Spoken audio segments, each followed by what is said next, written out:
Olá, alunos! Bem-vindos a mais uma aula. É isso aí, gente. Já estamos na aula 27. Afinal de contas, professora, o que eu vou ver, o que eu vou aprender nessa aula? Bem, pessoal, essa aula, ela trata sobre a adaptação dos seres vivos.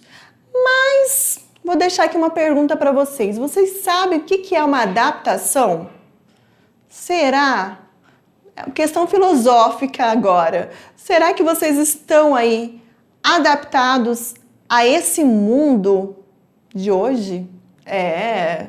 Então, vamos lá, pessoal. Respondendo aqui, né, a primeira pergunta, o questionamento aqui, adaptação nada mais é, pessoal, do que o ajuste de seres, incluindo a gente, nós, humanos, né, de seres vivos a determinadas condições ambientais. É isso mesmo. E quando eu falo de adaptação, eu posso falar que eu tenho dois tipos básicos de adaptação. A adaptação que eu considero do tipo individual, que vai acontecer com a espécie, com o indivíduo, comigo, digamos assim, e a adaptação que eu posso dizer que é populacional, coletiva, evolutiva, que é o que a gente vai ver nessa aula, né? Quando a gente vai falar um pouquinho mais desses tipos de adaptação. Lembrando, pessoal, que essa aula ela é dividida em duas partes. Então, tem essa primeira parte e depois a aula 28 ela é a continuidade da nossa primeira aula. Então, meu diretor, corta aí para a telinha que a gente vai começar aí com a aula 27.1, onde a gente vai abordar a adaptação dos seres vivos.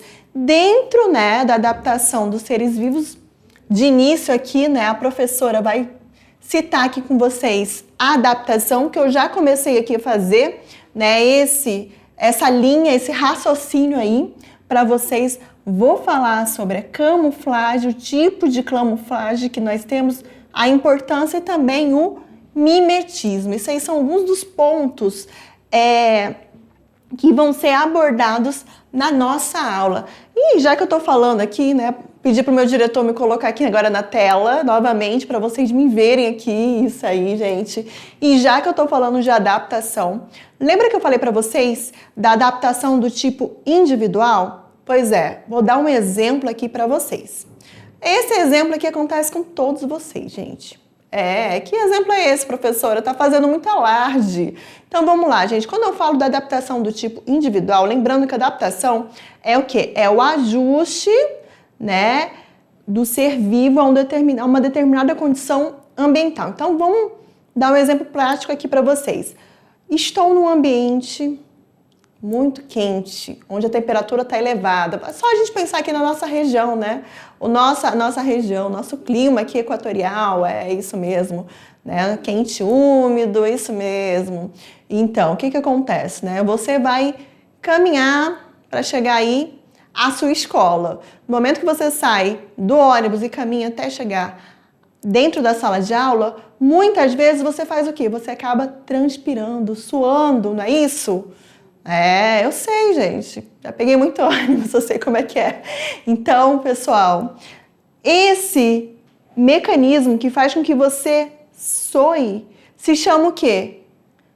Homeostase. Isso, a homeostase, pessoal, é o equilíbrio que o nosso corpo ele tem que ter para determinadas reações. O nosso corpo, por exemplo, ele não pode ficar à temperatura ambiente. Então, digamos que aqui fora eu tenho uma temperatura média de 38 graus e meio. Essa temperatura não pode ser a mesma temperatura minha do meu corpo corporal. Então, o mecanismo que faz com que eu não eleve a minha temperatura e eu mantenha uma temperatura equilibrada é o que eu chamo de homeostase. Então, o que o meu corpo vai fazer para se adaptar e não elevar essa temperatura?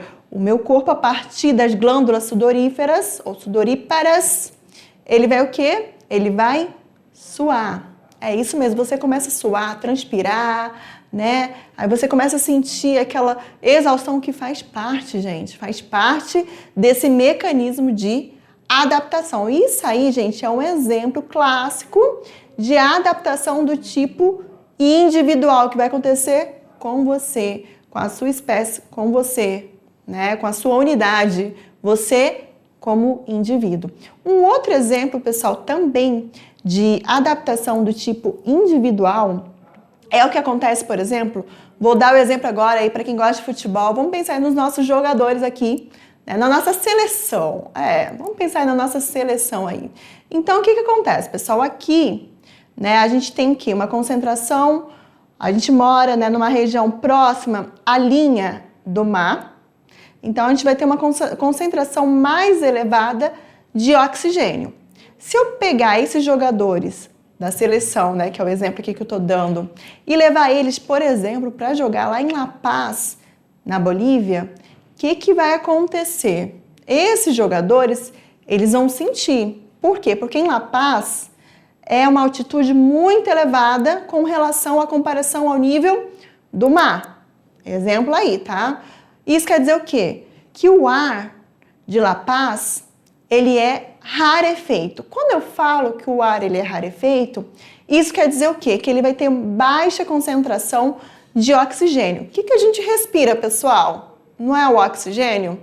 Pois é, então se você levar esses jogadores para La Paz, onde, né, eles vão ter uma partida de futebol, o que vai acontecer? Eles vão sentir. Por isso que é interessante o quê? Que o corpo desses jogadores, antes da partida de futebol, se adapte às condições daquele ar. Qual é o ar que eu falei para vocês? É o ar, né, rarefeito daquela cidade. Então, por isso, o ideal é que esses jogadores eles cheguem com até 48 horas antes da partida de futebol. Para quê? Para que o seu corpo produza mais glóbulos vermelhos. Lembrando, gente, que os glóbulos vermelhos são as células vermelhas que estão responsáveis por quê? Por levar oxigênio às nossas células. Então, nesse meio tempo, esses jogadores, né, eles vão ter que se adaptar a esse tipo de ar para que eles possam respirar melhor. E o que? Como a atividade física, né? Ela é uma atividade que demanda gasto de energia, gasto, né, calórico, e nisso aí as ações das nossas células respiram oxigênio, ela vai demandar o quê? Que aquele atleta, aquele jogador passe por esse mecanismo, né, de adaptação. Então, para que esse jogador não sofra, né, nenhum cansaço, nenhum desmaio numa partida, o ideal é que eles, nesse caso, eles que não são adaptados à condição daquele tipo de ar, cheguem com antecedência e o corpo consiga o quê? Produzir mais glóbulos vermelhos e aumentar essa concentração para que esses jogadores não fiquem cansados ou até mesmo não desmaiem na partida de futebol. Então, isso aí, pessoal, são 2 exemplos clássicos de adaptações do tipo individual, tá ok? Agora, para essa aula, eu vou estar falando o quê? Da adaptação do tipo coletiva, populacional, dos seres vivos de forma geral, que é justamente a camuflagem e o mimetismo. Então, meu diretor, corta agora para a telinha, que eu acho que vocês até cansaram de me ver, né? Então, por que será que alguns animais conseguem se esconder facilmente no ambiente ou se parecer com outros seres vivos mais perigosos? Isso quer dizer o quê, pessoal? Quando eu pergunto isso aí para vocês, isso está relacionado justamente ao quê? A adaptação desses animais. E, de fato, pessoal, aí vem você entender sobre a teoria darwinista, sobre seleção natural, que a adaptação nada mais é, gente, do que o resultado do processo de que eu chamo de seleção natural e pode ser entendida como a capacidade que um ser vivo ele tem de sobreviver e, além de sobreviver, gerar descendentes, se reproduzir num ambiente que vive. É isso mesmo, tá bom? E essas adaptações, né, ela não vai acontecer por acaso. Vamos reforçar aqui essa questão da seleção natural. Vamos lá, gente. Dentro do que o darwinismo, a seleção natural prega, a gente tem o quê? Variabilidade genética. Então, a gente tem uma biodiversidade de indivíduos, de seres, de espécies, certo? Entenderam aí? Beleza. Então, o que vai acontecer? Dependendo da condição ambiental, o meio, ele acaba selecionando o indivíduo que mais apto a sobreviver. Uma vez que esse indivíduo sobreviva e consiga crescer e se reproduzir, pessoal, ele vai gerar o quê? Descendentes. Aí eu falo que a seleção natural atuou para aquele tipo de adaptação. É só um exemplo aí, tá bom? Pontual, mas para que vocês possam entender e reforçar o conhecimento do que é a seleção natural. Voltando agora, vou pedir para o meu diretor, corta de novo para a telinha, diretor. E assim, gente, as adaptações dos seres vivos, elas não ocorrem por acaso, eu acho que eu até explanei já isso, e muito menos ocorreram de uma hora para outra. É um resultado, pessoal, de anos, né? Anos de transformações, de variabilidade, né? De uma coisa que acontece de uma hora para outra, tá bom? E a essas transformações selecionadas pelo meio, lembrando, né, que um ambiente ele acaba selecionando essas melhores adaptações. Então, essas transformações selecionadas pelo meio, ocasionadas por mutação, pessoal, nada mais é do que qualquer alteração genética no seu DNA. Denominamos de quê? De adaptação relacionados aos mecanismos de quê, gente? De defesa. É um dos pontos aí chaves. A gente tem a questão dos mecanismos de reprodução, que vocês vão estar vendo na próxima aula. A questão da locomoção, né? A parte morfológica, fisiológica, tudo isso faz parte desses tipos de adaptação. A questão da alimentação também vai gerar uma adaptação para um determinado grupo, tá? Condições climatológicas desfavoráveis, que vai favorecer um grupo, enquanto o outro não vai ser favorecido, e esse outro que não é favorecido acaba, né, deixando muitas vezes até mesmo de existir, porque não consegue mais se reproduzir, não consegue gerar descendentes e por aí vai. E já que eu tô falando de defesa, exemplo aí, gente, a gente tem o que a gente fala que é camuflagem ou mimetismo. Nesse caso aqui dos répteis, cobras, né? E assim, a gente tem outro exemplo aqui, quando a gente fala de defesa, né? Relacionadas a adaptações, produção de veneno em serpentes, em aracnídeos, né? Vamos pensar aí em aranhas, em escorpiões também. Esse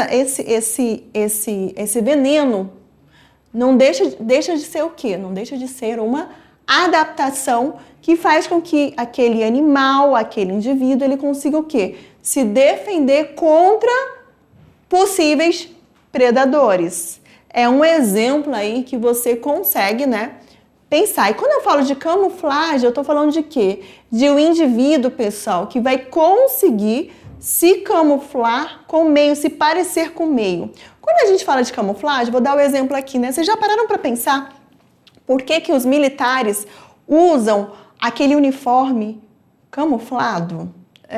Já pararam para pensar? Aquele uniforme camuflado, ele não é à toa. Aquele verde, aquela cor não é à toa. É justamente porque, para caso eles estejam, vamos dar o exemplo aqui, né, bem prático, caso eles estejam numa floresta e invasores, né, não vou dizer que são predadores, mas invasores, venham a invadir, eles estão camuflados com o meio, com aquele ambiente ali.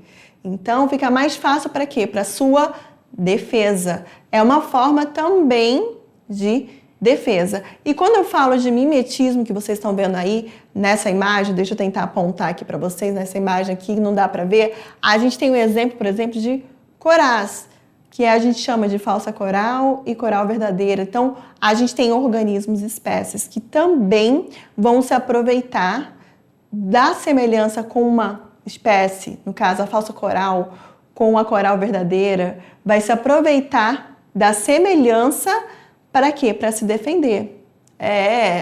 Então tu vai olhar de longe uma falsa coral, tu não vai saber se aquela lá é falsa coral ou é uma coral verdadeira. Tu vai já ficar, peraí, eu tenho que ter cuidado. Então aquilo ali é uma forma de defesa que fez com que aquele animal, né, aquela serpente ganhasse o quê? Ganhasse naquele meio, né? Sobrevivesse, ficasse mais apta para aquela condição ambiental. E isso aí é um tipo de adaptação. Diretor, corta agora para a telinha para a gente voltar aí, né, com mais exemplos. Olha aqui, gente, aqui tá tão camuflado que não dá nem para distinguir, né? Isso aqui é um exemplo de camuflagem. Prosseguindo aqui, mimetismo e camuflagens são fatores adaptativos totalmente diferentes. Eu tentei explicar aqui, mas eu acho que é interessante mostrar aqui para vocês. E assim, pessoal, a espécie mimética, ela vai ter o quê? Ela vai apresentar semelhança física. Semelhança física. Que é o exemplo aqui que eu falei para vocês da falsa coral com a coral verdadeira. Então, a espécie mimética tem semelhança física com a outra espécie e essa semelhança pode trazer o quê? Vantagens defensivas, ofensivas e até mesmo reprodutivas. No caso, a falsa coral, ela acaba o quê? Se beneficiando, ela obtém o quê? Uma vantagem em se parecer com a coral verdadeira. Então, não é qualquer indivíduo que vai querer predar a coral. E nenhuma espécie se transforma em mimética, pessoal. Ela não é simplesmente eu vou imitar, vou ficar... Não é. É a própria seleção natural que vai o quê? Realizar esse processo. Como eu falei para vocês, né? A gente tem uma variabilidade de indivíduos, uma biodiversidade de indivíduos enormes, né? E a partir daí, um ambiente que vai selecionar aqueles que vão ficar ou que vão estar mais aptos a sobreviver, tá bom? Não existe, né, algo, vou me transformar em coral, porque ali não existe, gente. Existem o quê? Várias espécies e existem espécies parecidas com a coral, no caso a falsa coral, que se beneficiou através do quê? Da própria seleção natural. Prosseguindo, vamos agora falar sobre a camuflagem. Camuflagem é uma adaptação de defesa. Lembra que eu dei o exemplo ali do uniforme militar? Né? Por que eles usam aquele uniforme militar com aquela cor? Aquilo ali, pessoal, nada mais é do que uma adaptação de defesa dos militares. E nesse caso aqui, quando a gente fala dos seres vivos, é uma adaptação de defesa extremamente eficaz que vai permitir que alguns animais, tá, fiquem imperceptíveis no meio, o que vai dificultar o quê? A percepção do predador. Então, sempre associem, pessoal, a camuflagem como a adaptação de defesa. Gravem aí, marquem aí, que é importante que vocês saibam. Camuflagem é o quê? Animais que ficam imperceptíveis ao meio. Exemplo, o bicho-pau, gente. Muitas vezes você está caminhando ali numa floresta, ele está ali do teu lado, tu nem percebe. Por quê? Porque ele vai se assemelhar a um galho. É um exemplo aí, tá? E aqui, pessoal, estão percebendo aqui, ó? Isso aqui é um exemplo de camuflagem. Se você observar bem a imagem, Aqui a gente tem um indivíduo que está se camuflando no tronco de uma árvore. Perceberam? E ele tem a vantagem. Qual é a vantagem dele? Defesa. Defesa contra quem? Predador. E se ele consegue se defender contra predador, eu já sei, vocês já vão ter que saber, pessoal, que esse indivíduo ele vai conseguir o quê? Perpetuar a sua espécie. Porque é uma vantagem ele ter, né, a camuflagem, essa adaptação. Para ele é uma vantagem. Outro exemplo aqui, já que a gente está falando de camuflagem, semelhança com uma folha faz com que várias espécies passem sem serem o quê? Notadas. Olha aqui, pessoal. Olha como parece aqui, ó. Deixa eu apontar aqui novamente para vocês. Olha aqui, olha essa semelhança aqui, né? Olha aí. De longe, se você não chegar perto para analisar, você vai achar o quê? Que é apenas uma folha. Mas aí você chega perto e você vê que não é uma folha. Mais uma vez aqui, né? Outro exemplo aqui de animais que vão ter, né, essa característica de parecer, de se camuflar com o meio. Mais um exemplo aí, tá bom? Prosseguindo, a camuflagem, ela pode ser útil tanto ao predador, marcar aqui, quando deseja o quê? Atacar uma presa sem que estes o vejam. Às vezes, né, a camuflagem para o predador é muito ideal, é uma vantagem. Por quê? Porque esse predador ele vai estar lá camuflado num determinado meio e a sua presa não vai conseguir o quê? Enxergar. Então, acaba sendo vantagem adaptativa. Então, quando deseja atacar uma presa, sem que este o veja, ou para a presa, que pode se esconder mais facilmente do seu predador. Então, é tanto uma vantagem para o predador quanto para a presa, porque no caso da presa, ela vai se esconder, se camuflar naquele ambiente e o predador não vai o quê? Predá-la.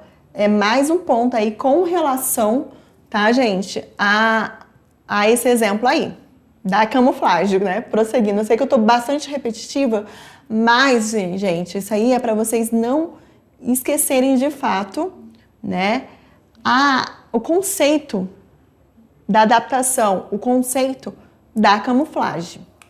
Mais outro exemplo aqui, que eu tenho dois tipos de camuflagem. Vocês já sabem que a camuflagem é a adaptação dos seres vivos, semelhança do ser vivo ao meio, ao ambiente. Dentro da camuflagem, eu tenho dois tipos de camuflagem. Eu tenho o que eu chamo de homocromia, tá? Homocromia. Quando eu falo de homocromia, é o quê? É onde o animal tem a mesma cor do meio onde ele vive. E eu tenho também o quê? Um outro tipo de camuflagem que recebe o nome de homotipia. Isso mesmo.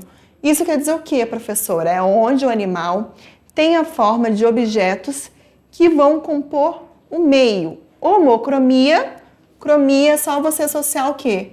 A cor, pessoal. Associem a cor. E homotipia, forma, morfologia. O animal ele tem forma de objetos que vão compor o meio. Homocromia, cor. Homotipia, forma. Tá? É importante vocês terem essa noção aí dessa forma. Então, olha aqui, gente, dois exemplos clássicos aí de homocromia e homotipia. Olha aqui, bicho aqui, folha, né? Ele tem o quê? Ele tem a forma de uma folha. Então, que tipo de camuflagem é essa? Do tipo homotipia. E esse aqui, ele vai apresentar o quê? A cor, camaleão, né? Outros exemplos de homocromia, pessoal. Homocromia está relacionada ao quê? A cor, tá? Eu vou até mudar aqui, né? A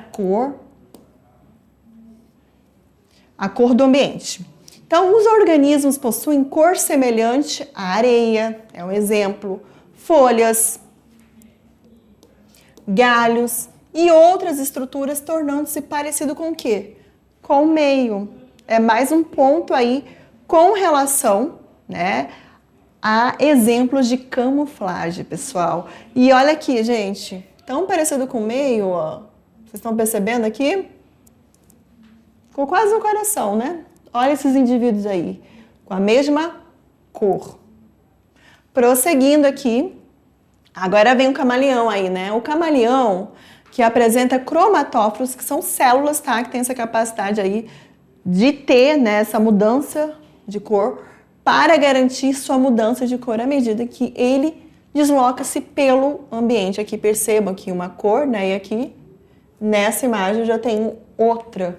Então o camaleão também é um exemplo de animal que possui a camuflagem do tipo homocromia, tá? Relacionada à mudança de cor. Outro exemplo aqui é o peixe linguado, gente. O peixe linguado, o qual apresenta o corpo com coloração que imita o fundo do local onde esse animal vive. Olha aqui o peixe linguado, eu vou tentar aqui circular ele, na verdade, né? Circulei e aqui você percebe, né, essa adaptação. No caso aqui vou dar o exemplo de algumas arraias também, né, que tem a cor do fundo, né, de rios, da areia do rio, é um exemplo também, tá? De homocromia, que é esse tipo de camuflagem. Ai, professora, você está repetindo muito. Eu estou repetindo porque eu quero que vocês aprendam esses tipos, né, de camuflagem. Prosseguindo aqui, pessoal, a gente também tem, né, os ursos polares, e eles apresentam essa cor branca, o pelo branco, que se confundem-se muitas vezes com o quê? Com a neve. É mais um exemplo aí, né, de adaptação. Isso aí, então, é mais um exemplo aqui de adaptação. Homotipia. Já vimos a adaptação, camuflagem, homocromia relacionada à cor. E agora, homotipia. Quando eu falo de homotipia, eu estou falando o quê? Da forma. Que ele apresenta a forma do objeto, né? Quando eu falo esse objeto do meio. Nesse caso aqui, a gente tem um chamado bicho-pau. Aqui a forma, ele apresenta o quê, gente? A forma de um galho, de um graveto, não é isso? Então, o bicho-pau, que tem forma de graveto, e fica o quê? Em árvores que tem galhos semelhantes à forma do seu corpo. É mais um exemplo aí de camuflagem. Prosseguindo agora, falamos de camuflagem, vamos falar agora do mimetismo. Mimetismo é o quê? Espécies que vão apresentar semelhança física com outra espécie. Isso vai garantir o quê? Vantagens. Então, mimetismo é um fator de adaptação evolutiva de algumas espécies, onde, nesse caso aqui, pessoal, duas espécies diferentes compartilham da mesma característica física que é reconhecida por outros animais. Mais um ponto aí. Uma espécie mimética, ou até mesmo as duas, podem levar vantagens. É o exemplo da coral e da falsa coral. As duas acabam o quê? Apresentando vantagens. Pode ser uma espécie ou até mesmo as duas. São exemplos. E dentro do mimetismo, assim como na camuflagem, a gente vai ter algumas subdivisões, né? O mimetismo também, ele vai estar relacionado, pessoal, à adaptação do tipo de defesa. Adaptação de defesa. É mais um ponto aí correlacionado com esse tipo, né, de adaptação. Então, dentro do mimetismo, vocês já sabem o que é mimetismo, certo? Vocês vão ter que saber o quê? Essas duas divisões. Mimetismo do tipo batesiano. Qual será? O que é isso, pessoal? O que é isso, professor? Então, vamos lá, gente. Refere-se a duas ou mais espécies que são semelhantes, nesse caso aí, em aparência, mas apenas uma delas é perigosa. sendo armada com ferrões, espinhos ou até mesmo com veneno. Tá? Batesiano é quando você tem duas ou mais espécies que são semelhantes na aparência, no físico, mas só uma realmente vai ter o quê? Vai ser aquela que vai ter armadura, ferrão, espinho, veneno. E eu tenho um outro tipo de mimetismo que eu chamo de mulleriano, que refere-se o quê? A duas espécies que também vão possuir a mesma coloração e também o mesmo risco. Desse modo, outros animais conseguem reconhecer a coloração de um grupo depois das experiências ruins. Então, nesse caso aqui, as duas espécies que vão apresentar essa semelhança física, elas também, gente, vão ter o quê? Vão ter o reconhecimento de outros, né, animais que vão reconhecer essas espécies como um risco a eles. É um outro exemplo aí com relação ao mimetismo do tipo defesa, tá? Vamos dar o exemplo aqui agora do batesiano, que é o caso do mimetismo de defesa das corais, né? Eu falei tanto delas que agora a gente tem aqui uma lâmina que vai falar da falsa coral e da coral verdadeira, né? Então, o caso das cobras corais. A cobra coral verdadeira, ela acaba sendo bastante temida, sendo uma das mais perigosas em razão da potência do seu veneno, que neurotóxico. Se é batesiano, pessoal, se é do tipo batesiano, isso quer dizer o quê? Que uma vai apresentar uma toxina, um veneno, e a outra já não vai ter. Nesse caso aqui, a coral verdadeira tem essa potência do seu veneno neurotóxico, entretanto, a cobra coral falsa, ela não vai apresentar, dentes inoculadores. Dessa forma, não apresenta o quê? Grande potencial de ataque. E ao contrário da coral verdadeira, a cobra coral falsa não vai ter o quê? Dentes inoculadores e dessa forma não vai apresentar riscos. Bom? E a cobra falsa coral, ela não possui o quê? O veneno. Na verdade, ela até possui, mas raramente consegue o quê? Utilizá-los em razão da pequena abertura da sua boca, que é uma boca muito pequenininha. E outra coisa, pessoal, por ela não apresentar aqueles dentes inoculadores também, tá? Isso é um fator. Por isso, tenta parecer-se com a coral verdadeira. Olha aqui os exemplos aqui, né, que mostram essa distinção da falsa coral com a coral verdadeira. Isso aí. Prosseguindo aqui, a coloração das duas serpentes, ela acaba sendo o quê? Bastante semelhante, apesar de não pertencerem à mesma família. E a coral verdadeira pertence ao gênero Micrurus, enquanto a coral falsa do gênero Erythrolampus. É um exemplo aí, né, com relação às famílias que essas espécies, elas se assemelham, elas fazem parte, né, o grupo no qual elas fazem parte. E diversas espécies inofensivas de insetos mimetizam vespas, que são animais que possuem ferrão por onde inoculam veneno, que utilizam para capturar suas presas e se defender de seus predadores. Então isso aí também é exemplo aí, né, de outros animais que também vão estar mimetizando, nesse caso, inseto, né, que vai passar pelo tipo de mimetismo batesiano, que é o exemplo aí das vespas, que vão estar o quê? Alguns possuindo ferrão para inocular o veneno e a outra espécie sem possuir, né, esse mecanismo aí de adaptação. O veneno da vespa possui uma substância que dissolve os glóbulos vermelhos do sangue, podendo matar seus predadores. Por esse motivo, muitos insetos tentam imitar as características da vespa e se verem livres de predadores. Então, quanto mais semelhante esse inseto for, melhor para quê?